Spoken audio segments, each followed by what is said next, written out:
What's up, everybody? iIrvingTV here, Double I TV, whatever you want to call me, as long as it's not the disrespectful, because if it gets disrespectful, then you gonna have a talk, have a nah, I'll just block y'all or ban y'all, whatever the case is, because we ain't got time to be dealing with trolls and all that stuff. The worst thing you could do as a public figure is entertain trolls. But anyway, enough of that. I'd like to welcome y'all to another episode of Squirrel Moments, the podcast. Now, I'm gonna warn y'all ahead of time already. This week, which today's date is February 18 of 2021, I'm gonna warn y'all now. The way I'm feeling right now is, all right, let me be transparent here. Let me be a bit transparent. This week has been a crappy week.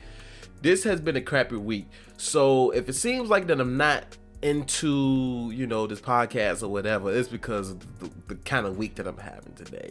But anyway, matter of fact, I might just start off this podcast venting because, it is my podcast, first of all, and this is doing content creation. It's my therapy, so I might just vent a little bit. I'm not going to talk about everything that's going on, because some of the stuff that's going on is like some real serious stuff. Not involving me, but just, anyway, I don't want to get into that.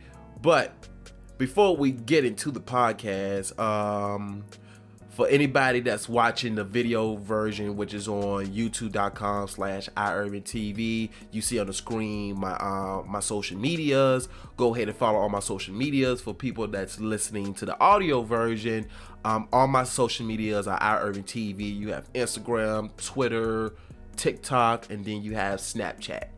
And then also, if you want to financially support the podcast, now you're not obligated to. You don't have to at all.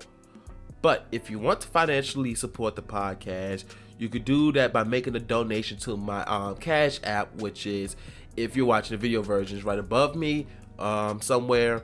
But my Cash App is $iIrvingTV. So if you want to give a donation, whether it's $1, $5, whatever you want to donate, I appreciate it ahead of time. And I think what else before we get started on this podcast? I think that's everything as far as introduction. If you're watching this on the video version, which again is youtube.com/iIrvingTV, if you like what you see, if you like what you hear, press the like button, give me a subscribe. If you haven't subscribed to my channel, drop a comment. Also, if you're listening to this podcast on whatever platform, whether it's Anchor, Spotify, I know Google Podcasts is one of them. I don't think this is on Apple Podcasts yet, because I thought it was, but when I took another look at it, it wasn't on Apple. So I thought it was, but it's not on Apple, not yet anyway. Or maybe it might be on Apple this time. I'm not sure, because I use Anchor.fm, which automatically distributes the podcast to. I'm having a squirrel moment right now because I went a whole nother direction. I was here, now I'm there, whatever. But I'm literally having a squirrel moment. But Anchor.fm, they automatically distribute the podcast. They distribute to Spotify and the main platform Anchor distributes to is Spotify, but then again they also distribute to other platforms and all that stuff. Well, what time is? Oh, excuse me. I've already been talking for 4 minutes. We haven't even talked about anything yet, other than me having a crappy week and all that stuff. Which again, I'm going to vent. I laugh at some of this stuff now that's going on, but this week, plus it's Black History Month, which some of the topics I want to talk about today revolves around Black History Month. But I'm gonna get to that in a second. Now, hold on, let me drink some water real quick, cause I'm about to vent. There's water on my lips and all that kind of stuff. But anyway, so this has been happening this week, right? The first thing is work stuff, right? So I don't know if I told y'all this, but my job, I work as a repair technician, right? I work as a cell phone repair technician. And what I do is I drive the van. I be whipping the van. I be whipping it. Whip. Even though this is a crappy week, you still gotta laugh. It's still gotta laugh. You still gotta push through. So, but anyway, I be whipping the van to people's houses and fixing their phone or whatever, right? Now, sometime this week, I don't remember the days no more because it's just all mashing up together. But I'm working, right? So whole day going fine, right? Now, mind you, there's some days that I actually go out of town. Now, I live in the Richmond area, but sometimes, for the most part, I go down south. I go far down south. Like sometimes I have to take an hour trip, hour and a half. It takes me a while to get to a certain place. Now, most of the time if we go out of town, it's mostly south. But this particular time, I went up north. Now, let me clarify something real quick.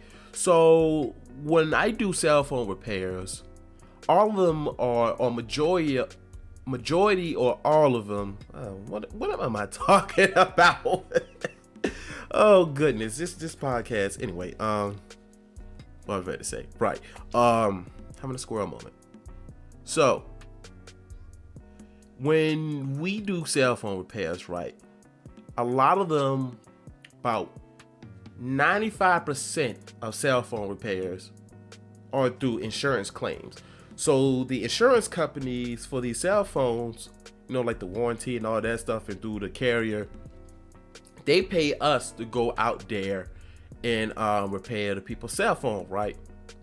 Now, because the cell phone, the insurance company is taking care of it, usually the process is much more easier. But this particular repair, I had to go all the way to Fredericksburg, which from where I live at is about an hour drive, at least an hour, hour 15, hour 30 minutes, right?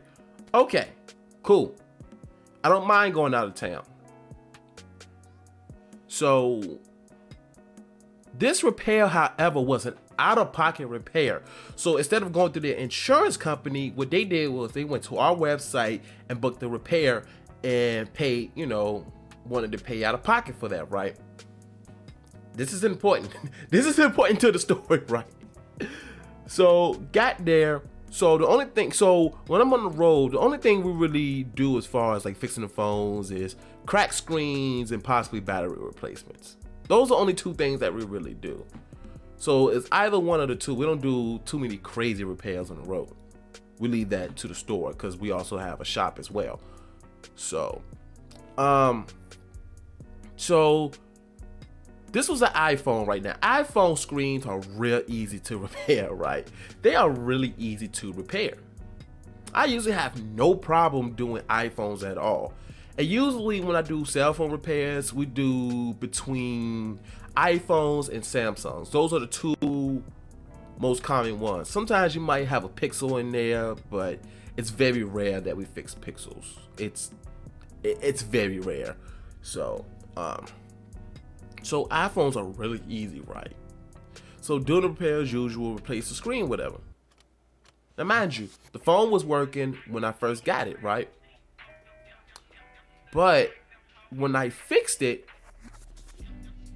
quote unquote, I had to say quote unquote because I'm doing the finger motion on the video version, but if you listen to the audio version, you wouldn't know what I'm doing because you can't see me. But oh gosh. So when I replaced the screen, the phone will not turn on. Now mind you, when we do a screen replacement, okay, I'm just gonna talk about the iPhone. So the way that you get into the iPhone, right? Okay, so I'm gonna use my phone as an example and try to explain it the best way I can for the people listening to the audio version, right? So the way that you get into an iPhone, right? Now mind you, I have a Samsung, but the way that you get into the iPhone, right? There's two screws at the bottom. It's a penelope screw. It's two penelope screws at the bottom. So you unscrew those, and then after that, what you do is you use a tool to get on through the bottom of the screen, and you basically pry off the screen. That's how you do it. Now you have to be careful with it. I think I explained this in the video before, but you have to be careful with it. Simple. So after that, you unscrew a few pieces that's inside, you unplug some flex cables, replace a new screen, boom, easy. The phone would not turn on once I replaced the screen. I'm like, oh my goodness. Now, there's been a couple times that a phone has shorted out on me, whatever the case is. Now, also bear in mind now, a lot of people that's tech savvy who does tech repairs gonna be like, did you wear your anti-static wrist thingy? So because humans can carry static electricity, and static electricity discharge, if you was to touch something that's metal, you got your static shock, right? If you do that with technology, computers, phone, whatever, you can short out something in there. You can short out the motherboard, all kind of crazy stuff, right? Now we have an anti-static wrist strap, right, that we use, so that way that won't happen. So I was wearing that before anybody get on my case about it. So I'm like, why the phone isn't turning on? Now usually if it's an insurance claim, now I tried everything, I troubleshooted everything. So I thought originally it was just a bad screen, but when I put the old screen back on just to test it out, the phone's still not turning on. The phone's not turning on at all. It's not charging, nothing. When I say nothing at all. So, all right. So after trying everything that I can do, I reached out to our group chat that we have at work. If something happens, we could troubleshoot through the group chat. Tried this, tried that. Nothing was not working. Now, bear in mind, this is an out-of-pocket repair. If this was an insurance claim and we was to mess up the phone, whatever happened, whatever happens, whatever have you, if we were to mess up the phone or the phone suffers from further damage, whether it's from the technician, which is me, or it just happened to crap out, whatever the case, the insurance company would replace the phone, right? Now it will come out of our pocket, but they will replace the phone. They just have to get in contact with the insurance company. But because this is an out-of-pocket, there's no replacement. There might be a replacement process after a while, but there isn't. We can't just say, oh, do this and they'll replace the phone for you. It doesn't happen like that. Because it's out of pocket, it is solely our responsibility. So I asked my boss, what should I do? Because the phone's not turning on at all. I mean, at all. He was like, all right, so bring it to the shop. Because mind you, on the van, we only have a limited amount of parts. We only bring some parts because we get the parts from the shop and bring it with us. So he was suspecting like maybe the battery was bad, the battery went bad or something like that, but I didn't have an extra battery with me, right? So he was like, go back to the shop, test out a new battery on it. If it's the battery, replace the battery, try using another screen. Now mind you, I am all the way in, and I wasn't mad at my boss, I was just mad at the situation.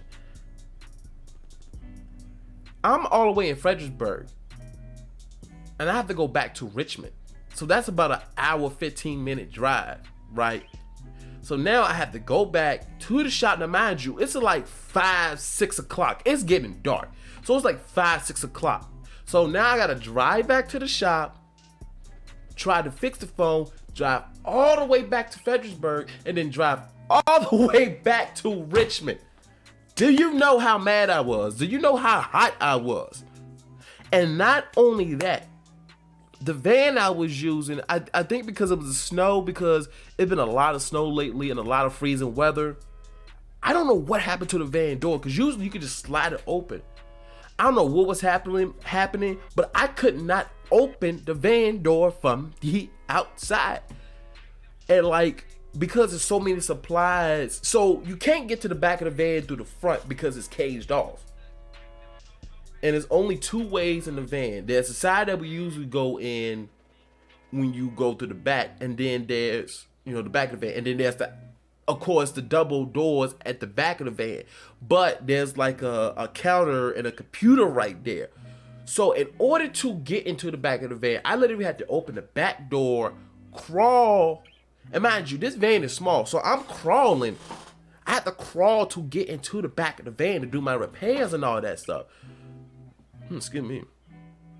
So that's that. And then like, it was bad this day. So now the door is not, and then what I tried to do was, when I got the door open, I tried to fix it, and I think that might have made it worse. So now, not only I can't open it from the outside, now it's not closing all the way. So now I'm driving with a half open door. Now it's catching, but it's not closing. Oh gosh. Anyway, but back to the original story. So I went back to, I drove all the way back down to Richmond. I'm hot. I'm mad. I am mad.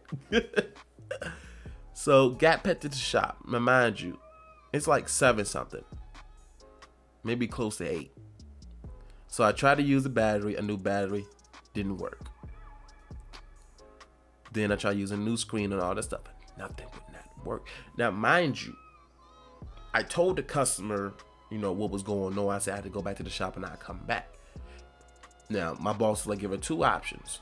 Either you can drive to the shop today and then come back the next day and bring the phone back to her, or repair it, take it back to the shop and bring it back that same day. Now the lady was like, she has to work the next day. So I was like, you know what? I'll go to the shop, fix it, and I'll come back. I was hot, but I was like, you know what? I'm still getting paid for it, whatever. But I get back to the shop, nothing was working. Now, mind you, I've only got the one phone number to this customer, and that was to her phone. Luckily, I had an email address, so I was able to email her what was going on. My boss was like, maybe the motherboard got shorted out or whatever, which, again, I don't understand how, because I had the anti-shock band on, but anyway. But I'm like, you know what? It's out of my hands. So those are 2 out of the 3 things I'm going to talk about. The both phone acting up and the door not working. But that goes, actually that's 4 stories, because the door not working thing actually goes into another thing that happened. So during that same day, right? Now, I have to go back a little bit. So I recently got new health insurance, right? Because I'm no longer working at the job that I was working at previously. So I had to get my own insurance, right, through the marketplace. That's a whole nother story. I'm not going to get into that. Now, mind you, my bill for my health insurance, right, is basically $130 a month, basically, right? So, mind you, I took a pay cut when I got this new job, whatever. So I'm a little tight on money. I'm not gonna lie, I'm a little tight on money. I'm broke. Oh goodness, squirrel moment. But what was I at? I'm having a squirrel moment. Right.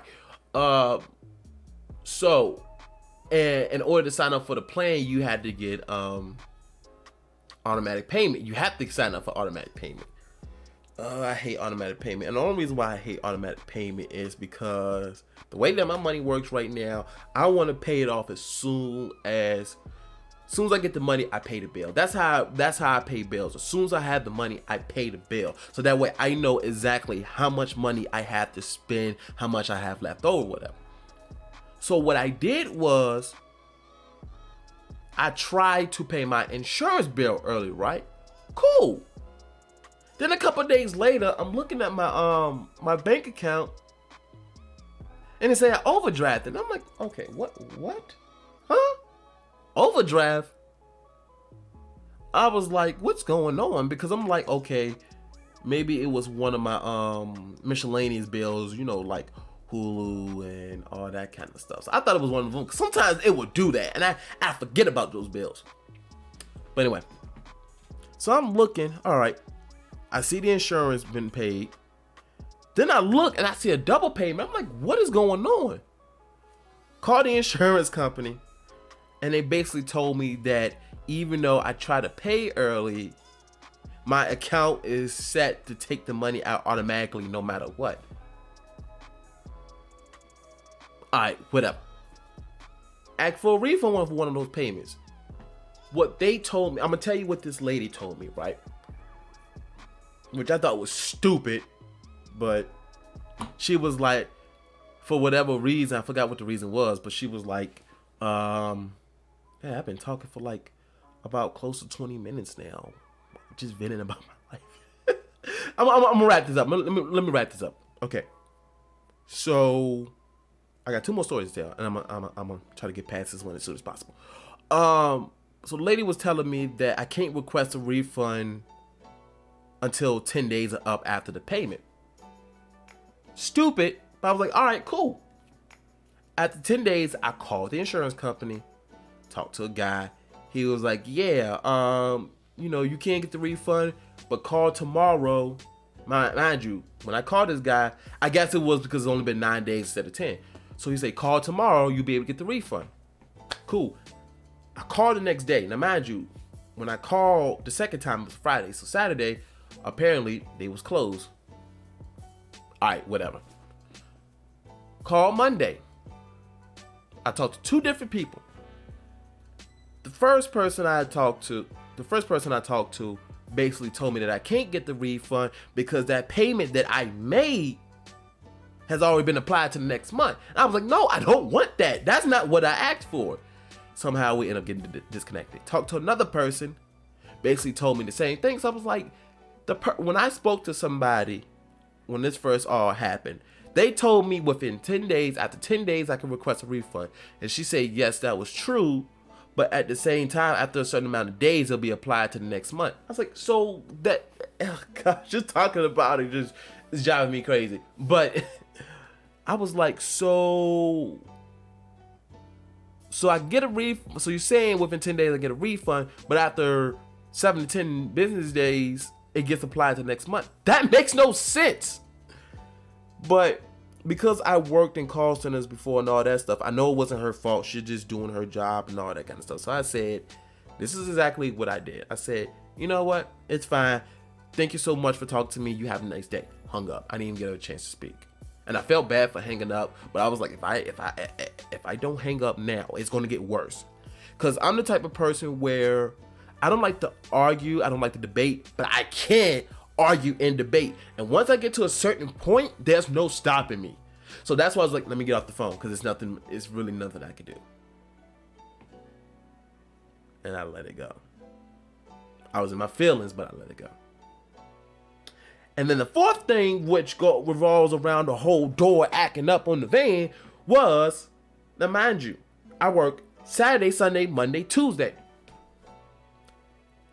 Monday night, my boss calls me. It was like, we got the van in the shop. So we only had, because the shop only has 4 vans, but we was down one. So what they was doing, they was rotating people to have a day off. So it was my turn to have a day off. So even though I didn't argue with my boss about it, in the inside I was hot.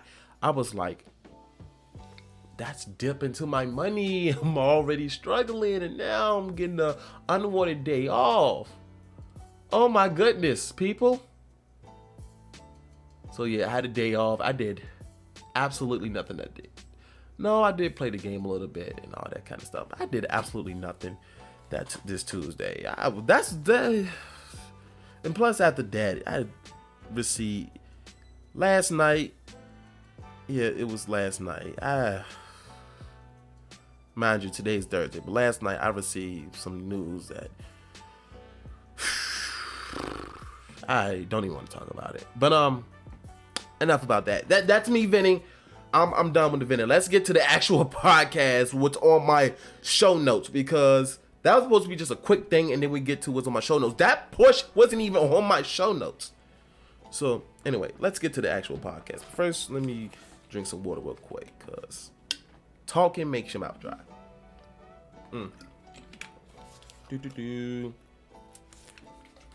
So, anyway. So, because it's Black History Month, I want to talk about, I have a list of 35 black figures in history. Now, these aren't necessarily all people. These can be people. These could be groups, entities, whatever that I came up with as far as who made an impact in Black history and Black culture.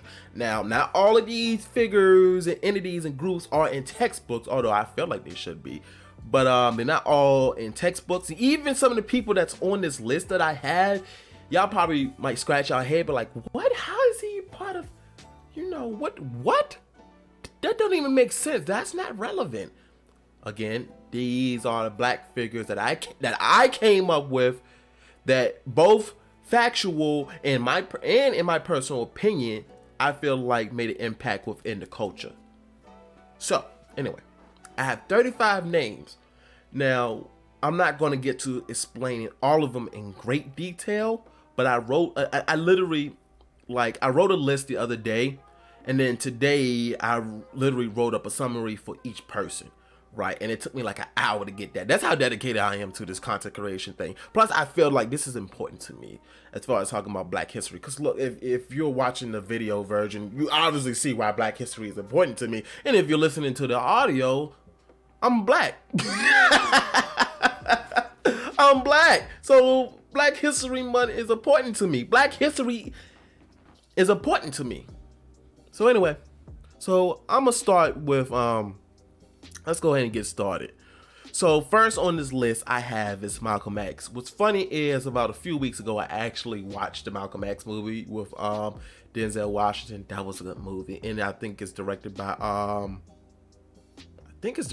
Spike Lee, or he was a producer on it, whatever. But Spike Lee, when it comes to like Black movies and all that stuff, he does it just right. Anyway, so Malcolm X, a minister from the Nation of Islam who was also a civil rights leader known for the by any means necessary speech. Next, we had the Black Panthers, an organization founded by Bobby Seale and Huey Newton to protect African Americans from police brutality, and also provided many programs to Black communities such as free food events and health clinics. Hold on, excuse me. Let me get some water. Make sure everything's working. Yep, everything's working. Anyway.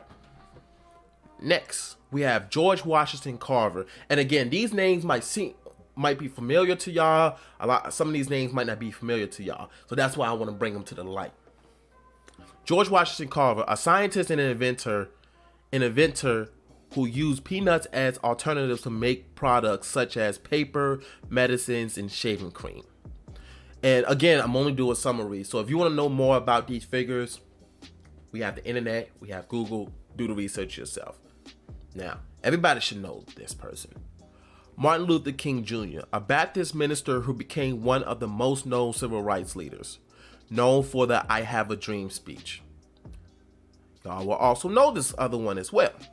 Harriet Tubman, a former slave who escaped and made at least 13 missions to free other slaves through what is known as the Underground Railroad. That's in the textbooks. Harriet Tubman and the Underground Railroad. Now this next one, I'm going to pronounce his name wrong. Is Guion Bluford. His first name is Guion, last name Bluford. He is the first African American astronaut that went into space. Next person, Mae Jemison. Last name is Jemison. First name Mae. First African American woman astronaut that went into space. Now, this next person, everybody should know. Barack Obama, the first Black president of the United States of America. Did I say that right? United States of America. Next person. This is recent and this is big. Kamala Harris, first female vice president, first black vice president, and first Asian American vice president. Next, Garrett Morgan. Garrett Morgan is important, and I'm going to tell you why. His technology, he's an inventor, and his invention is being used to this day. You don't think about it, but it is used to this day. Garrett Morgan is an inventor who invented the 3-position traffic light. Yep, the traffic light. Next, we have Lonnie Johnson. And everybody needs to thank him for this because he's the reason why we have a lot of fun. Lonnie Johnson is an inventor who invented the Super Soaker water gun. Yep. Now, this next person, y'all not going to agree with me, but I feel like this is important, especially if you love hip hop, if you love the music in hip hop and all that kind of stuff. This is important. Uncle Luke. Y'all gonna be like, Uncle Luke? The person from the 2 Live Crew? Who talks about shaking booty and all this derogatory stuff? Yes, that Uncle Luke. Uncle Luke, real name Luther Campbell. A producer and DJ who fought for free speech and hip-hop during the Campbell versus a Cuff Rose Music Incorporation case in front of the U.S. Supreme Court. So y'all need to thank him for defending free speech. Y'all need to thank him because without him, we wouldn't be able to be... All these rappers that you listen to now will not be able to say half of the things that they say. Because of Uncle Luke. He was the reason why we can cuss and say what we want to in music. Alright, next one. The legendary Tupac Shakur. A rapper who was very outspoken that spoke about the struggles in the black community. Fun fact, his mother, Afeni Shakur, was a Black Panther member. Yep. Next person. Y'all not gonna agree with these next two. Nipsey Hussle, a rapper and entrepreneur who, along with his brother Black Sam, created the Marathon clothing line and also gave back and created opportunities for his community in Crenshaw and Los Angeles, California. All right, next one, Master P, Mercy Pillar. Did I say his name right? No, I didn't. Wait, did I? No, I think I did. Hold on, I'm all messed up today. Hold on, I'm sorry, y'all.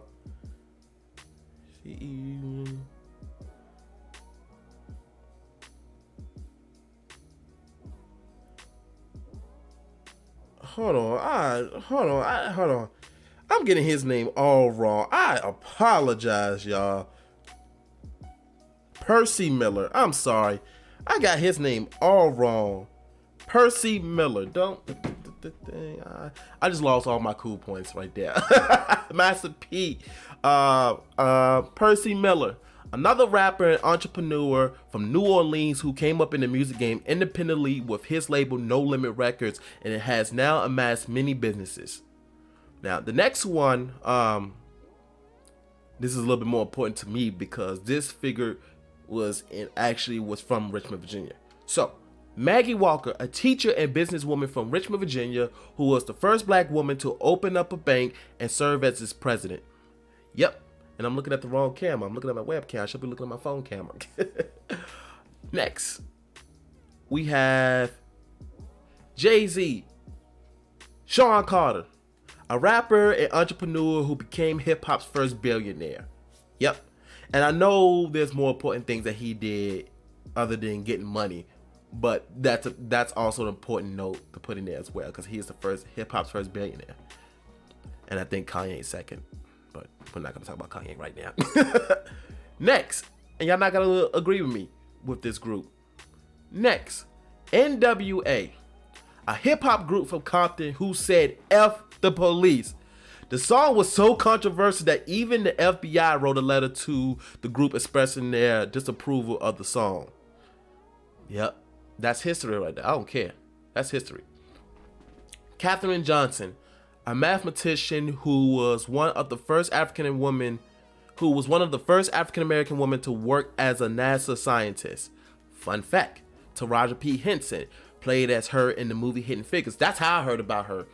I only caught like the mid and end of Hidden Figures, but I'm gonna go back and watch that because I am a huge sci-fi person. I love things about space and all that stuff. And because Katherine Johnson and the other there was some other black women as well that was involved with that. they was, because of their work and their calculations, they was able to send somebody in space with little to no incident. But anyway, there's more to it, but again, I'm just summarizing all of these. I thought this podcast was gonna be short. I'm only at the beginning. Literally, I'm only at the first note of my show notes, like literally, and I've been talking for like 30 something minutes, so this might be a little longer. It might not be as long as the other episodes, but my leg just popped too. Anyway, next, Rakim, a hip-hop pioneer and rapper who basically invented flow in rap music. Before Rakim, that term was never used. Everybody just had like a standard rhyme pattern. Everybody would just like da da da da apple, da da da da alpha. That didn't rhyme, but I feel bad because I used to be a musician, a rapper, and the fact that I wasn't able to come up with an easy rhyme. It used to be like ABC rhymes. Now it's like, but when Rakim came, it was like more sophisticated rhyme patterns and all this stuff. Y'all need to thank Rakim because of that. Rhyming became more sophisticated, and again, he basically invented flow. Next, we have Floyd Norman, the first African American animator who started working for Disney back in 1957. Yep. And then I'm going to pronounce this name all wrong, but this is a company. We have D-Art Shataijo. I'm just gonna spell it. It's D-ART and then SHTAJIO. They are the first major black-owned anime studio founded by Arthur and Darnell Isom, which I've learned they're twins, and the animator Henry Thurlow.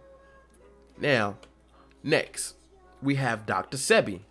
Real name, and I talk about him a lot, Dr. Sebi. Real name Alfredo Bowman, was an African herbalist and healer who believed that mucus and acidity was the cause of many diseases. He treated highly known people such as Lisa Left Eye Lopez from the group TLC and Michael Jackson. Yup, that's facts. Go look it up. Now, this next person, y'all not gonna agree with me. Yeah, y'all not gonna agree with me. I'm like, really, him? I can understand everybody else that you mentioned, but him? Clifford Tip T.I. Harris, rapper, entrepreneur, actor, and activist. Yes, I put in there activist because he is an activist. You know, he stand up for many of our rights and was able to. He's out there as far as being an activist goes. You know, he's out there because he's done some things to help out the black community, especially in Atlanta. But anyway, rapper, entrepreneur, actor, and activist who founded the hip-hop subgenre trap music. Now you'll be like, really? That's relevant? Yes, it is. Because of that, music is where it is now because of T.I. He created that subgenre trap music. And I know there's a lot to follow behind. You know, you got Jeezy and then you have Gucci. But T.I. gave it a name. Anyway, Sean King. We probably see that a lot. A civil rights activist who also co-founded the Real Justice PAC that uses social media to help fight injustice for the black community. Chadwick Boseman, an actor who was known for his portrayal as Black Panther in the movie Black Panther. He also played as baseball player Jackie Robinson in the movie 42 and as singer James Brown in Get On Up. Next, rest in peace to Chadwick Boseman. James Earl Jones. I'm gonna let that sit for a second. If you don't know who he is, I'm gonna tell y'all in a second. But if you don't know who he is, no, you just don't know. James Earl Jones, an actor who is best known as the voice of Mufasa in Lion King and the voice of Darth Vader in Star Wars. So yeah, technically Vader is black. At least his voice is, but yes, Vader is black. Anyway, next. We have Will Smith, a rapper and actor who, along with DJ Jazzy Jeff, won the first rap Grammy for the song Parents Just Don't Understand. Next, we have Tia Norfleet. I think that's how you say her name. Her last name is Norfleet. First female African-American NASCAR race car driver. Richard Pryor, a stand-up comedian, a stand-up comedian and actor who became one of the greatest comedians of all time. Yep. I need to listen more of Richard Pryor. Next, Tyler Perry, actor, screenwriter, producer, and director who is the first African American to own a major film studio with Tyler Perry Studios based in Atlanta, Georgia. And you know what's funny? When he opened that, a lot of people consider his studio as Black Hollywood. So, and I agree. Now, these next two, y'all gonna be like, what? What is this? Again, a lot of these are facts, and a lot of these are my opinions, which will later become facts. Oh, goodness. Anyway, next we have Corey Smallwood, also known as the Black Hokage. If he ever sees this, he's probably going to tear me up for using his government because he don't like to use his government. But anyway, listen to this. Corey Smallwood, also known as the Black Hokage, who I believe to be a pioneer in gaming content creation as an African American. And the reason why I say that is because, I mean, yes, there are a lot of there are a lot of African American content creators, you know, just in general and also in the gaming community. But I feel like, because there's a lot of content creators that's above him, but I feel like he's one of the ones that's, you know, that's bulldozing his way in the content creation field, because he got a lot of deals, you know, all that kind of stuff, and he just making a way for the culture. So I feel like his role as a content creator, and I know a lot of people going to be like, really? He just, all he does is talk and make videos. What's so important about that? It's very important, especially for African Americans, for the black community, because I feel like he really represents the black community as far as content creation. He's been making a way, you know, all that stuff, and all the advice that he gives out literally works. Like, I was watching one of his videos, and I'm talking too much. I'm having a squirrel moment. But that is the point of this podcast. What was I talking about? Right. I just feel like, cause I was watching something of his. Actually, this was very recent. Yesterday, I was watching, like, he posted like a it was two videos that I was watching. One of them, I know he was in a Clubhouse meeting when they were talking about starting up podcasts and all this stuff. And one of the things he said was, you know, always use as many platforms as you can. Don't just stick to one. Now, he talked about this before, but this one is a little bit different. He was talking about using TikTok and using Instagram Reels. Now, mind you, I've been using Instagram for a while now to promote myself, and it's been working, but I never thought about using Instagram Reels.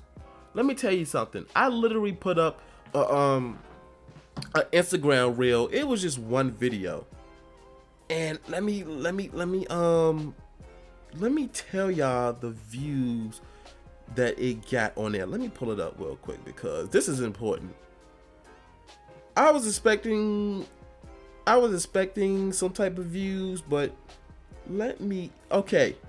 And mind you, I just posted this today. It was a Spider-Man, because I've been playing Miles Morales. I've been doing a Let's Play for that, and I uploaded a clip. This says your reel. I'm not fronting. I'm not lying. It says your reel has more than 5,000 plays. I just put this video up today, I believe. Now tell me he ain't a pioneer. Anyway, next. Corey Barrett, another Corey Barrett, also known as Tall Guy Car Reviews, is who I personally look up to, not only as a content creator, but also as a human being. Let me tell you something about Tall Guy Car Reviews real quick. First of all, he's the reason why I'm on YouTube now. And when I heard about his backstory, you know, who's texting me? But it was something in the Discord.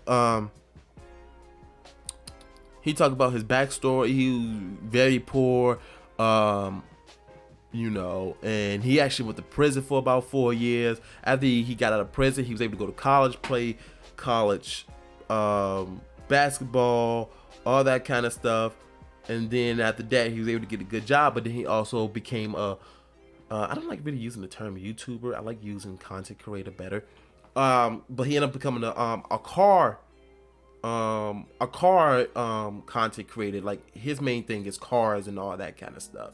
So, and he just keeps it, I hate using the term keep it real, but he's just himself. It's like, you can tell that's himself. So like, he literally just keeps it 100 on there. And it's like, that's who he is. So I think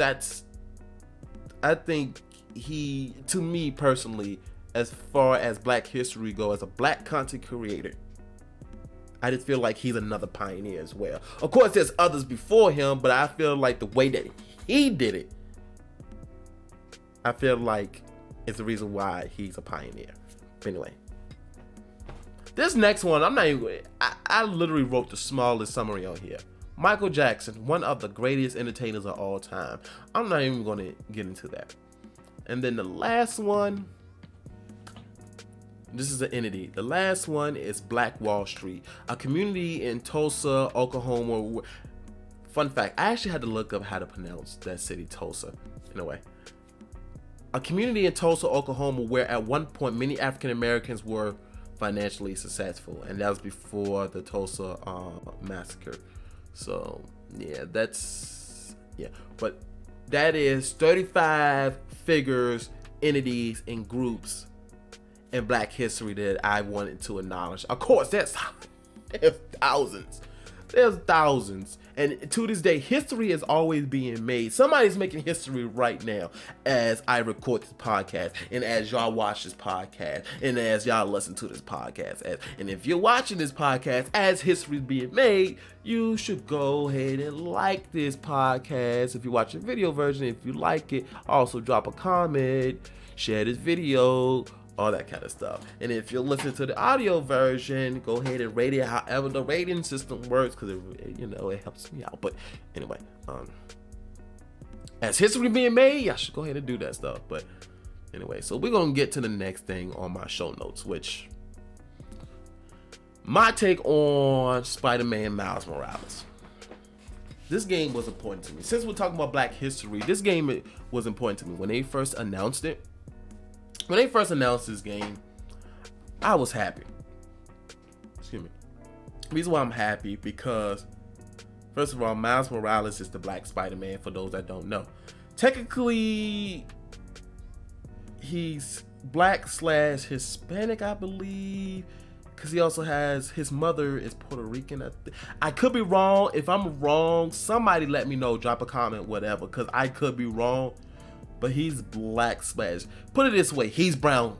He's a brown descendant. And that was important to me. Now, mind you, Miles Morales was introduced as the first Black Spider-Man, like literally, like, he hasn't been around that long, honestly. I think it's still single digits of how long he's been when they introduced him, because hold on, I'm gonna look it up right now. Spider-Man Miles Morales. Yeah, because he's fairly new. Because actually, I was reading about Miles Morales, and he was inspired by a few people, including Barack Obama and Donald Glover, aka Childish Gambino, I believe. So yes, his first appearance was in Ultimate Fallout issue 4 on August 2011. So okay, all right, we might be in the double. Well, not yet. About 9 years. It's about to be 10 years. But yeah, he's still fairly new. So when I first heard about Miles Morales, when I first heard about a Black Spider-Man. Matter of fact, if you're looking at the video version, look behind me. Look behind me. Look behind me. I have my Miles Morales hoodie right there. I literally bought that just for the Let's Play. Anyway, let's go back. Squirrel moment. But what was I saying? Right. I was just excited for this because, you know, just having black there was always black superheroes, but you know, there was never a lot of focus on them. It's, you know, I mean, of course you have Blade, but then Black Panther, you know, a couple years ago when that movie came out, the black community was excited for the Black Panther because you have a black superhero, and the cast was 90% black. I think most of the production team, like the directors and all that stuff, I think they was black. So just to have Miles Morales, the Black Spider-Man, like, and then like, so I just recently beat the game, right? Because yeah, I just recently beat the game, and my take on it is, first of all, gameplay wise, I mean, the game altogether was just, whew, it was a nice game. It's short. Don't get me wrong, it's short. Because like literally, like most of my Let's Plays go like beyond 10 episodes for the most part. I think, yeah, because I have a list of all my stuff that I have to do. Yeah, like this game was pretty short because I only have like 8 episodes of Miles Morales. This game was amazing. It was amazing, y'all. It was amazing. Gameplay solid, story was solid. Now mind you, I got it for the PlayStation 4, but it's still good. It still looks good. It plays fine and all that stuff. So, and I know a lot of, even the Black Hokage said this. He was like, that game is not a reason to buy a PlayStation 5. I'm all over the place, Squirrel Moments, but that's the reason why we named the podcast Squirrel Moments. I'm help me please, y'all. Hold on, I'm gonna take a drink of water real quick. But I'm having fun, even though the start of this podcast started very bleak. I love the energy that is going because I love doing this. I love doing this, but I'm all over the place. And then like, just first of all, if you watch my Let's Play, I just actually, the day of this recording, again, it is February the 18th. I literally just dropped episode 5. So I had 3 more episodes left to edit and drop.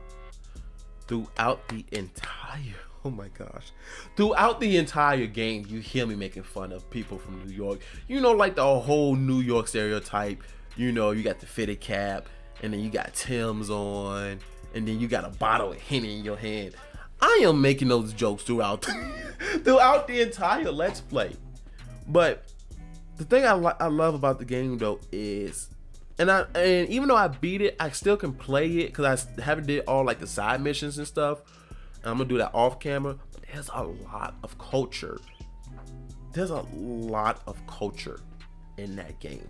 First of all, throughout the entire game, when Miles is Spider-Man, he got Adidas on. He got Adidas on.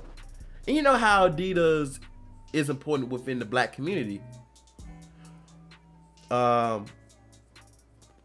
There's that. And then when he's just as Miles, he got his Timbs on. So he literally got the New York thing going on. But there's a lot of culture in it, even like beyond the New York stereotypes. Cause I think the main city he lives in is Harlem, I believe. I think, I could be wrong. Harlem, I think it's Harlem. If I'm wrong, I'm wrong. But, and during this time, throughout the game, there's a lot of mom and pop shops that you get to help out and all this kind of stuff. It's just a lot of culture in the game. I'm not gonna sit here and explain all of the culture that was in there, but it is a lot of culture. It was, again, I'm actually glad it was kind of short, cause like the first Spider-Man game was long. Well, it wasn't super long, but it was pretty long. But, and the fact, and it doesn't feel rushed, even though it was short, it don't feel rushed. And it was just, whew.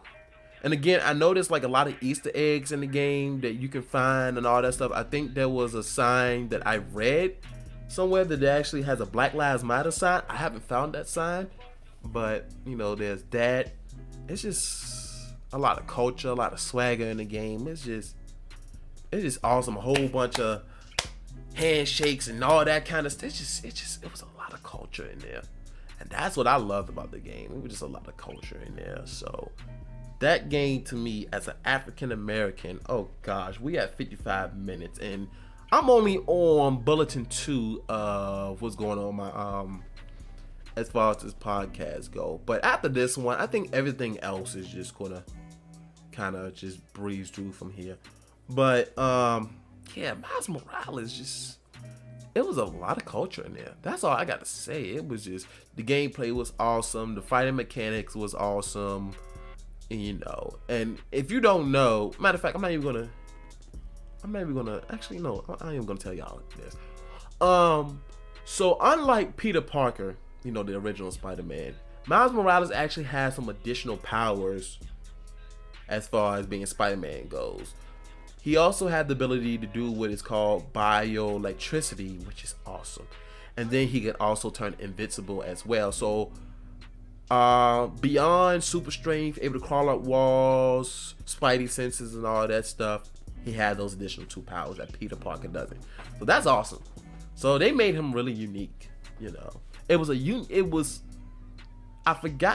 honestly almost forgot that it was actually a sequel of, or an add-on, whatever you want to call it, because it's not exactly a sequel, but it kind of is, the Spider-Man game before that. But anyway, do I recommend Spider-Man Miles Morales? Yes, I do. Play it, especially if you're of color. If you're of color, go play it.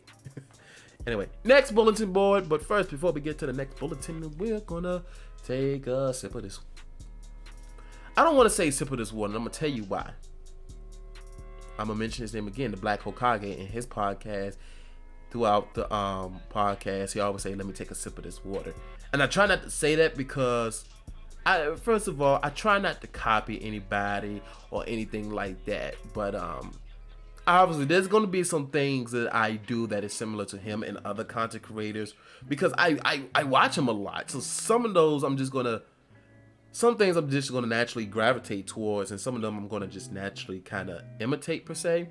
But I'm trying not to steal his stuff and all this kind of stuff. But one thing you will notice about me, if I get something from somebody really inspires me, blah, blah, blah, I cannot talk.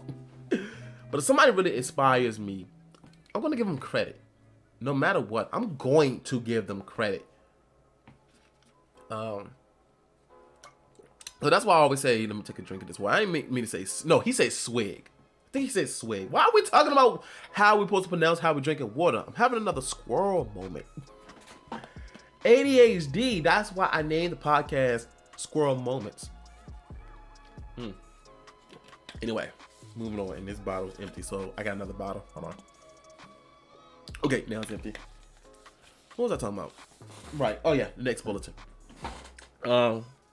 So recently, Nintendo Direct just happened. I think it was like a day or two ago. Now, if you don't know what Nintendo Direct is, it's Nintendo's answer to E3. And what I mean by that is, okay, so if you don't know what E3 is, it's an expo that happens every year, or used to happen every year, where all the developers, Sony, Microsoft, Nintendo, they go to the expo and show off all the stuff they have going on that's coming out and all that stuff. Well, Nintendo has their own version, basically, of what they do. And they announced a couple games that's coming out. Now, I'm only going to list a few. Excuse me.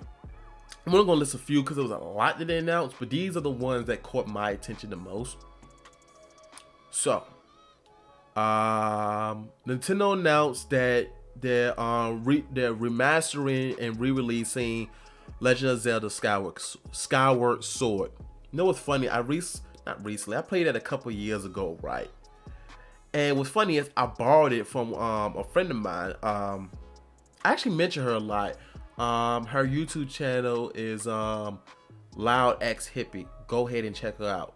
Even though even though I think she should change her YouTube name to every 3 months, because that's when she drops a video, every 3 months. But she's very particular about her videos and all this stuff, and she likes to spend a lot of time on like her art and her craft. She's very dedicated to it. So go ahead and check her out. But I borrowed the game for her, right? This was like years ago, and I forgot to bring it back to her. So it was literally, I think it was last year, I finally gave the game back to her. Oh God, I'm having too much fun, y'all. But anyway, that was a fun game, and I am willing to get that game again, because the only thing I didn't like about playing Skyward Sword was it was for the Wii, so you have to play the Wii modes, and I don't know if you can see me. I don't know. Oh gosh, I must be tired. It is like 10:30 p.m. But we got to do this. We got to keep on pushing. You had the Wiimote, so if you're looking at the video version, you see what I'm doing. I'm swinging my hands around like I got a Wiimote in my hand. So there's that. There's Splatoon 3. Even though I never played Splatoon 3, it looks very interesting. They also announced that they're releasing Fall Guys on the Switch. Now, I only played Fall Guys twice. With the first time, I think I was... Actually, the first 2 times I played it, I streamed it. I need to get back on there and stream again, because that was fun, even though... Game is frustrating. Let me get closer to the mic. I don't know if y'all can hear me. Y'all probably can hear me, but it probably sounds like I'm far away. But anyway, Squirrel moments. Next, you have Monster Hunter Rise.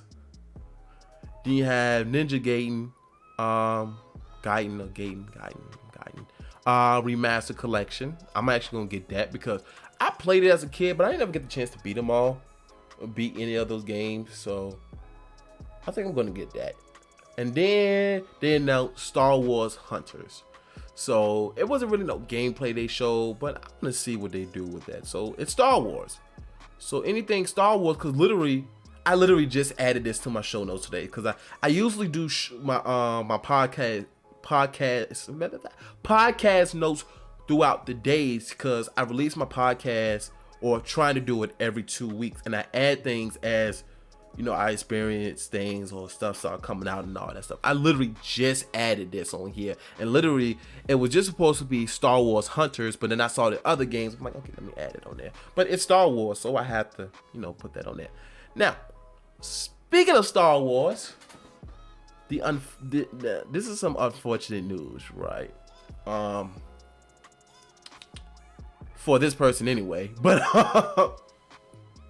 now, for those that don't know, I'm a huge Star Wars fan. Like, if you're looking at the video version right here, right now, you see behind me is my bookshelf of Star Wars books. I've only read like a small percentages of those books, like a very small percentage. And these are only the books that I own. There's a lot of Star Wars books anyway. I was just explaining that I'm a Star Wars fan. But so recently, Gina Carano, I think that's how you say her name, Gina Carano, the actor that played Cara Dune in Star Wars The Mandalorian, she got fired. And the reason why she got fired, some of the stuff that she's saying on social media. So we're gonna pull up this article real quick, which is from Deadline.com. Let's pull it up real quick. So, and this happened like weeks ago, but this post was this article was posted. Oh gosh, I'm all over the place. February the 10th. So, Lucasfilm calls Gina Carano's social media posts abhorrent. I'm probably saying that word all wrong. Actress no longer employed by Mandalorian Studio. So, in the wake of Gina's controversial social media posts, Lucasfilm has released a statement Wednesday night with a spokesperson saying Gina Carano is not currently employed with. Nevertheless, her social media posts. I'm not even gonna read all this. Long story short, this was the final straw, because for those that have been keeping up with certain things with this stuff, she already has been in hot ice. On the gosh, what am I going with this, y'all? I'm tired. But she was already in the light of controversy because of her social media. She was saying all kind of stuff like anti-mask stuff and all kind of stuff. But this is the final thing that she said. Let me come back. Woo, side, bad boys.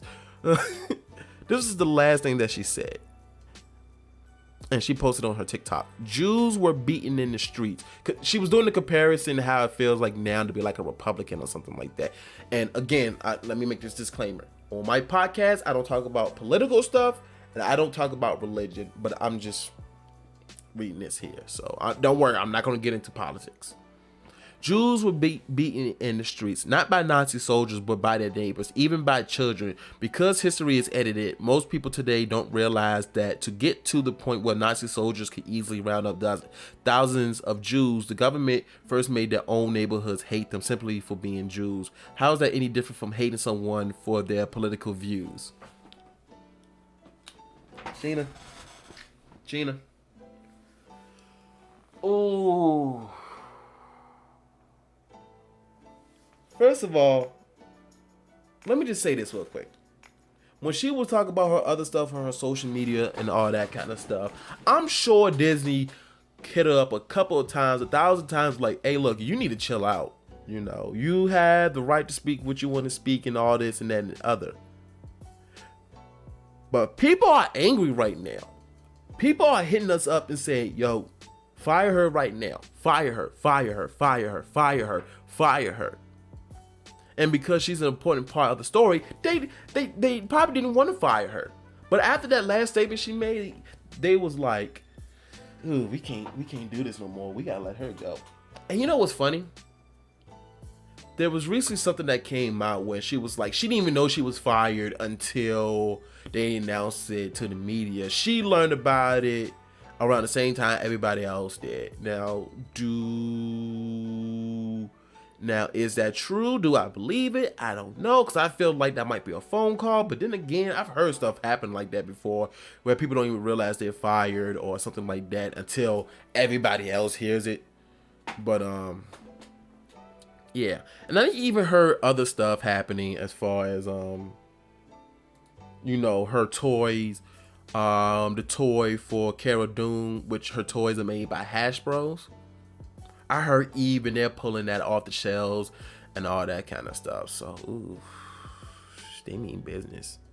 And see, here's the thing. I'm going to tell y'all something. Now, y'all know Lucasfilm is owned by Disney. If you don't know now, you know, because I just said it. Disney is very protective of their assets, right? At the end of the day, Star Wars, Marvel, all that's because they own Marvel too. At least a big portion of it.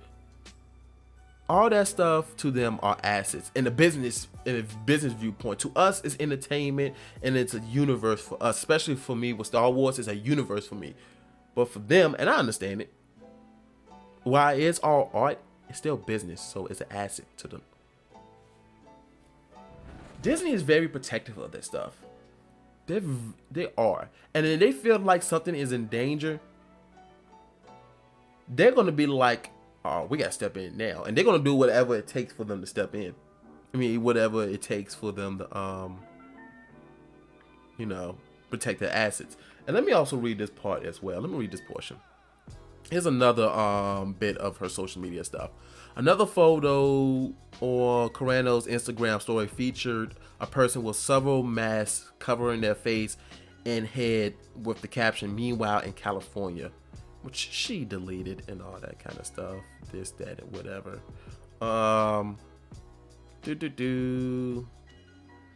And then later, the hashtag fire Gina Carano began trending with those on social media tagging Mandalorian creator Jon Favreau, Disney Plus, Star Wars, and Lucasfilm. All that kind of stuff. Now, how do I feel about this? Again, they probably warned her several times, be like, hey, yo, you got to be careful. You got to be careful. Like, you got to chill out. Now, does she has the right to speak her mind? Yes, she does. The First Amendment, freedom of speech. She has the right to freedom of speech. But that being said, while you have the freedom of speech, doesn't mean the freedom of consequence. And I forgot who I learned that from, but because I recently just learned that. I mean, I already knew about it, but that saying, the saying itself, freedom of speech basically means you're not going to get prosecuted for something you said, you know, because other countries, if you speak about their leaders, you'll be killed. Facts. There's still countries like that to this day. But anyway, again, I'm not going to get too political. You do have the right to freedom of speech, but the freedom of consequence. Nah. But, do I agree with all the stuff she was saying? Not really. No. She has the right to speak. You know, she has the right to say whatever she wants to say, speak however she wants to speak. You know, that is her platform. That being said, if I'm on social media, right, if I'm employed by somebody, right, it could be a regular business, and I say something crazy about this business and all this kind of stuff, and I'm bringing unwanted attention. What that job gonna do? They're gonna fire me. Shoot, if you're a teacher, even like, okay, for example, let's say you're a teacher, right, and you're on social media, Facebook, whatever, and you drink and whatever. I heard stories where teachers will actually get fired or get days on the street, which, if you don't know what that is, it's a terminology basically saying you're suspended from your job and you can't come to work for a couple of days without pay, basically. So that's what days on the street mean. So there will be consequences if a teacher was caught drinking on social media. So if that can happen to us regular folks, then I guess she falls under the same rainbow that everybody else. That's not the word I wanted to use. Rainbow. It's something else that I wanted to use. Same umbrella. So yeah, that's unfortunate. And I read somewhere recently where, I'm not sure if this is true or not, but allegedly Lucasfilm is not going to recast her. So that probably means that she's no longer going to be featured. They're probably going to just kill her off. And it's unfortunate because I liked her character. You know, I liked her character, and plus she got some thick thighs. You know, I'm crazy for thighs. I am crazy for thighs. I love me some thick thighs. Well, the thick thighed women. Yo, this is my podcast. I'm not being disrespectful or anything, but I do love thick thighs. I love me some thick thighs. I've mentioned this before plenty of times. I love thick thighs. But anyway, let's get back to the podcast, because like we're hour and 12 minutes, and I'm not even done yet. I have one more bulletin to talk about. Yeah, the last thing I had to talk about, and then we're gonna wrap this up, is and this is when I found this out. Now, there's a YouTuber by the name of Camelot331, I believe, and he talks about a lot about, you know, corporate BS and all that stuff. You know, people working in retail. He has his own stories, you know, when he was working at GameStop and also Walmart as well. You know, now he reads other people's horror stories, like retail and all that stuff. And this is when I found out about this. This is how I found out about this. But basically, Best Buy is cutting a lot of jobs. On this article here, which is from the Wall Street Journal, which was published, where's this date at? February the 10th. Let's switch over. Which was published February the 10th. Best Buy is cutting some store workers' jobs, reducing hours. Now, here's the second thing. If you're reading the video version, wow, if you're watching the video version, you see what I just highlighted here, but I'm going to read it out loud. Sales have surged since stores reopened. Company says it must adapt to an even more digital shopping landscape. So, Best Buy notified store workers this week that everything happened, that the retailer was cutting some jobs and reducing hours. According to people familiar with the situation, as the big box chain adapts to the world where more shopping happens online. I read that all wrong, I think. Oh, excuse me. It's time for me to go to sleep, y'all. The company has reported skyrocketing sales in recent quarters as pandemic-weary shoppers stock up on appliances, video game systems, and other electronics. Comparable sales from those websites or stores operating for at least 12 months rose 23% in the quarter ending October 31st. Much of the gains came from online orders, which nearly tripled in the US in the last quarter. A spokesman for the company declined to comment on the details of the job cuts. As we've had said before, customer shopping behavior will be permanently changed in a way that is even more digital, said the spokesman. Our workforce will need to evolve to meet the evolving needs of customers while providing more flexible opportunities for our people. Jordan Diaz, 27 years old, quit working at Best Buy on Wednesday. I was told I will be capped at 28 hours, which is not full-time and thus losing my insurance, he said. The Denver resident previously worked around 30 to 40 hours a week, earning health insurance for himself and his wife, he said. Some of his co-workers were laid off Wednesday, he said. And then after that, the Wall Street Journal doesn't let me read any more of this article unless I subscribe to this website, which I'm not going to do. Now,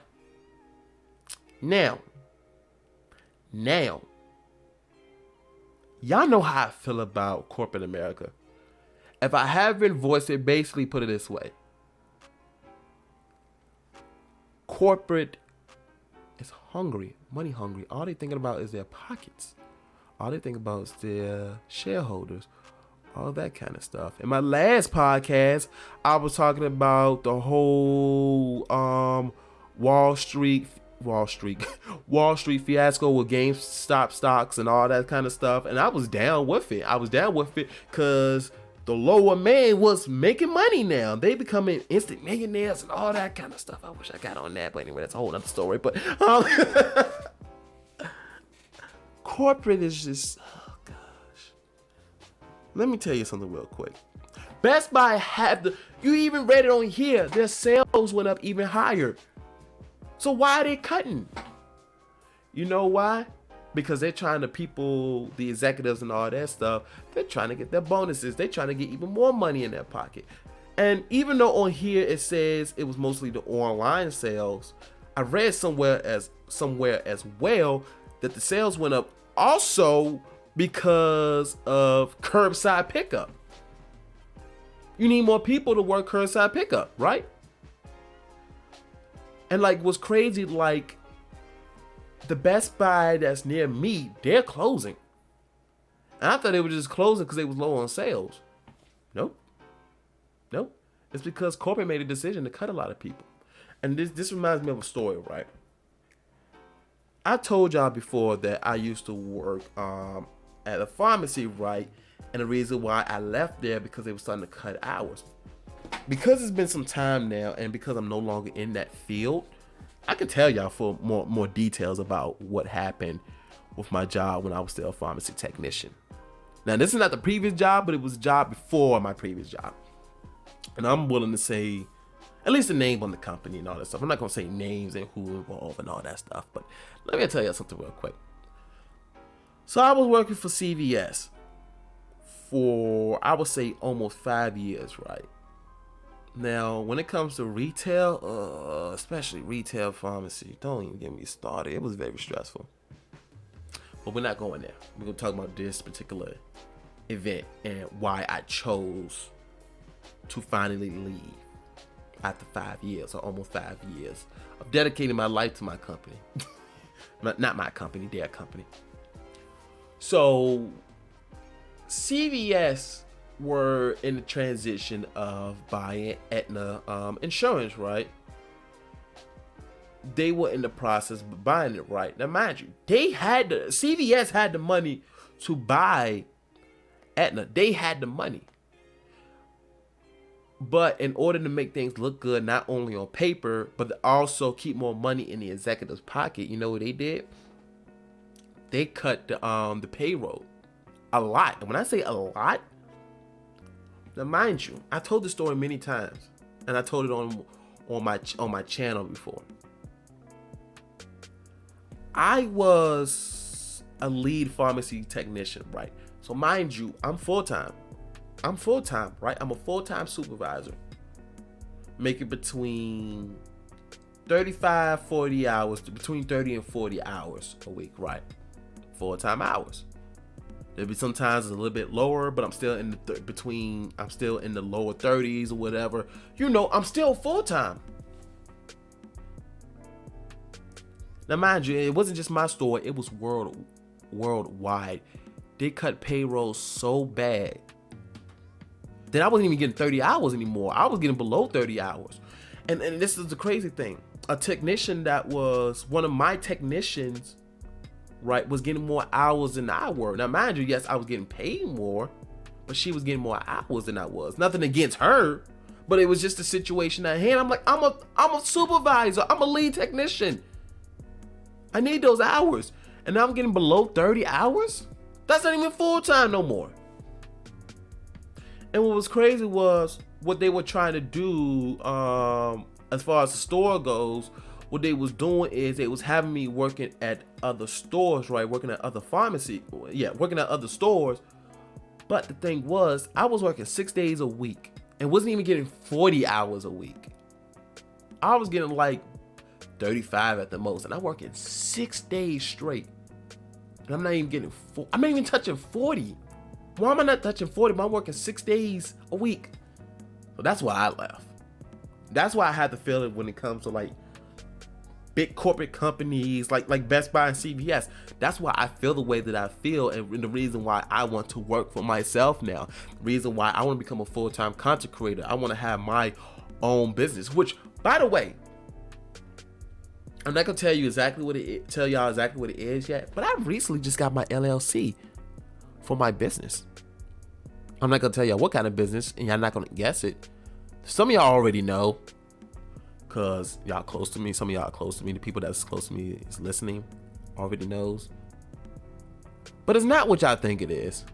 It's not what y'all think it is. Y'all thinking it's something as far as like media, content creation. It's not that at all. But I recently just got my LLC.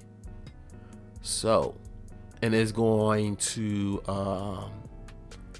be a local business in the Richmond, Virginia area. So people that's outside of that, unfortunately, you're not going to be able to benefit off this business, at least not yet. Anyways, let's hope that we can go farther out than just the Richmond, Virginia area. But just know I just recently got my LLC for my business, and I'm already working behind the scenes for all that kind of stuff. I've been working, y'all. I've been working. But this is the reason why I want to become an entrepreneur. I want to work for myself. I'm tired of working for other people, working for other corporations and all that stuff. They don't care about their work and all this stuff. They just worry about the money. They just care about money. Not to say money isn't important, because you need to make money in order to maintain a business, but when you give your employees and your workers scraps, we're the main ones that's out there making y'all money up there in the executive position. I'm not saying they shouldn't make a lot of money. I'm not saying that. But really, y'all sometimes make six figures, millions of dollars, and y'all give us scrap. And when things start getting tight, when y'all lose like even the slightest bit of money, y'all don't cut yourselves first. Y'all cut us first, and then y'all cut yourself, and y'all don't even cut yourself. What happened is, when things are getting too bad, what y'all do is y'all sell all y'all stocks. You get as much money as you can from the company, and then y'all dip, and y'all go somewhere else. We can't do that. So that's why I feel about how I feel about corporate America and big corporations and all that stuff. That's why I want to work for myself.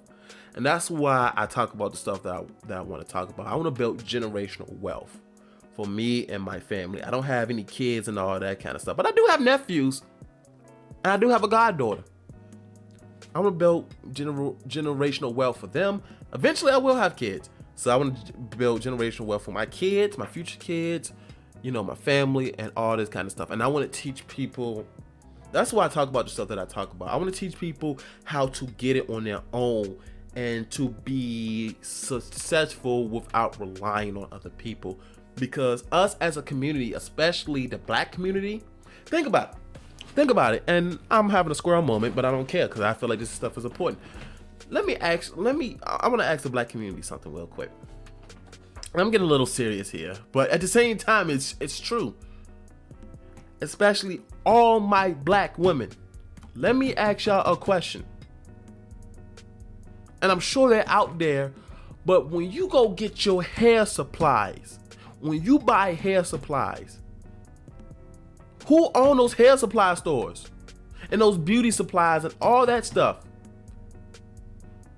Who owns it? 85 to 90% is going to be the Asians. And I have no problem with the Asians owning them and all this stuff. That's no problem. But all the stuff that you usually see in there, all the products and stuff, tailored to what? Black people, black women. And the Asians are making a killing off it.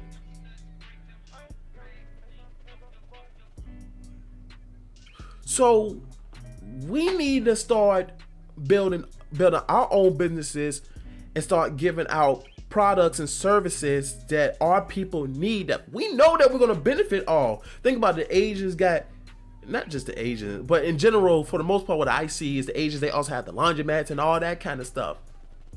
They got all these businesses.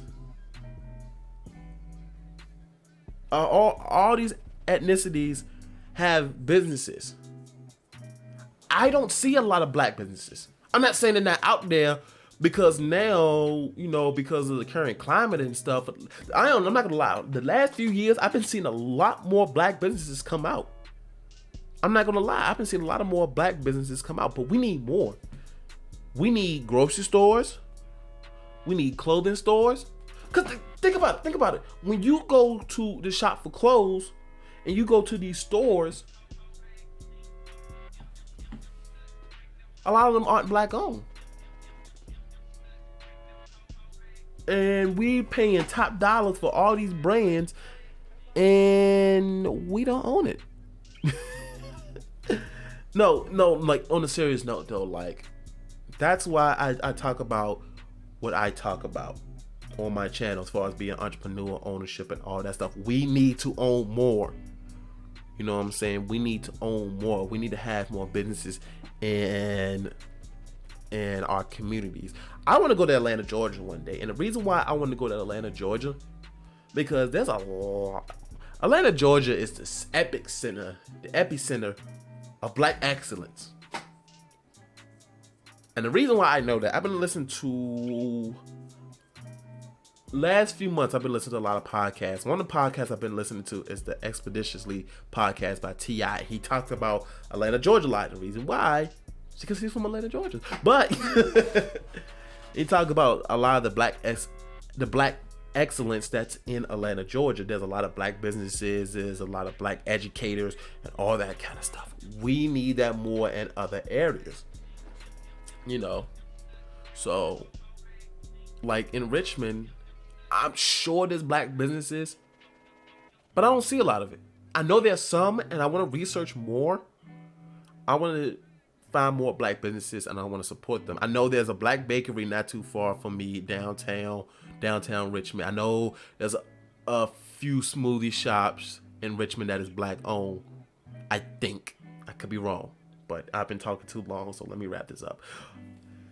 I need to find more black businesses, because then not only I'll be supporting them, but also I will be marketing my business. I'll be able to connect with and work with other businesses to help mine out. So we need more black businesses. So all of my young black people that's out there, everybody in general, but I'm speaking mostly to the black community. All my young black people, if you have an idea, execute that idea. Execute Order 66 and kill all the jet. I'm joking. I'm having fun, y'all. It's been a crappy week. I need to be able to have some fun, man. This week has been. But if you have an idea, execute it. Write it down. We in the information age. You can now look up stuff. You have all the information you need on your phone. And on the video version, I'm literally holding up my phone up. We're in the information age. So if you have an idea, execute Order 66. But no, for real though, execute it. Follow your dreams, follow your goals, be persistent. I know it's gonna be hard. It's gonna be hard. Because me right now trying to maintain, especially this week, I didn't want to do nothing this week. I almost didn't record this podcast. I almost did nothing this week. Like, I did release 2 Spider-Man Miles Morales Let's Play videos, but the first one that I released, the first episode that I released, which I believe was either Sunday or Monday, I don't remember the exact date, that was supposed to be last week. So I've only did a little bit of editing this week, and I have 4 days off. It's just been that kind of week, but it's going to be hard. You're going to have your days where you want to quit, days when you don't know what to do, but you got to be persistent. So all my young black boys and girls, if you have an idea, execute it. I don't care what your circumstance is, rich or poor, you from this neighborhood, that neighborhood, whatever. If you got an idea, write it down, execute. Do what you got to do. Work side jobs. Work a job even though you don't like it. Put that money towards this so that way you can live your dream. So anyway, that's enough, y'all. I'm sorry I went on a tangent there, but that's it for this podcast. That's it for this episode. I hope everybody enjoyed themselves. I know I went all over the place, but then again, that's the name of the podcast. It's Squirrel Moments. And this has been a crappy week for me, but if anybody's having a down day, whatever's going on, like, I hope this content, I hope I made somebody's day better. I hope I made somebody laugh, because laughing is important. Smiling is important. And I know if y'all watch the video version, y'all keep seeing me look this way instead of at the camera, but that's because I'm looking at my monitor here. I'm just making sure everything is working. I'm very paranoid about my content. But no, on a serious note, I hope that I made somebody's day, like, on the real, because I know how it feels to be. It's like 11 o'clock at night right now. I know how it feels to be in that darkness, to be in that space where it's like little to no hope, and there's days it's just shooting so much darkness, So I hope I made everybody's day. I hope whatever everybody's going through, I hope, and I know I said I wasn't gonna talk about religion on here, but whatever higher power you believe in, I pray that everybody gets through whatever they're getting through, like, on the real, because life is beautiful. I know a lot of people are not gonna believe that. Life sucks, and it does. But life is also beautiful. There's, as J. Cole said, there's beauty in the struggle. You know what song I listen to when I'm very down? Love Yours by J. Cole. That song hits right here. So, and I'm putting it in my heart. I keep forgetting that I'm also doing the audio version as well, but it hits me in my heart. Like, that song is very important to me. So, it's gonna get better. It's gonna get better. It usually gets worse before it gets better. So, anybody that's listening, that's watching, just know it gets better. So, I'm gonna go ahead and end the podcast here. I hope everybody enjoyed themselves. I hope somebody got a smile out of this, got some information out of this, something useful out of this. Again, Black History Month. If you like this podcast, if you're watching the video version, which is on youtube.com/iIrvingTV, press the like button, share this video, drop a comment, all that kind of stuff. And if you listen to the audio version, whatever platform that you're using, rate it. Let other people listen to it. All that kind of stuff. That's because I appreciate all the support. I know I don't have a big following, but I appreciate the little following that I have. I know I don't get a lot of views. I don't get a lot of views, all that stuff. But the little support that I get, I appreciate everybody for the support, because, I mean, being a content creator, I do this mainly for myself. I'm not even going to lie. But I also enjoy entertaining other people. I also love educating other people, and I love you know, just first of all, I love creating, and I also like helping people have a better day. You know, just I love doing this. So the slightest support that I have, I appreciate everybody for this. So whatever support that you can give, whether it's a like, share, comment, if you can, again, if you want to financially support the channel, again, you don't have to, but if you do, I'm gonna thank y'all ahead of time. $1, $5, $2. Money sign iIrvingTV on Cash App. If you watch the video version, it's on the screen. So yeah, that's all I have. I'm gonna get some sleep because I'm tired right now. Matter of fact, since I ain't gotta go to work tomorrow, I'm just gonna might just play the game, or I might just go to sleep. So yeah, I hope everybody had a good time.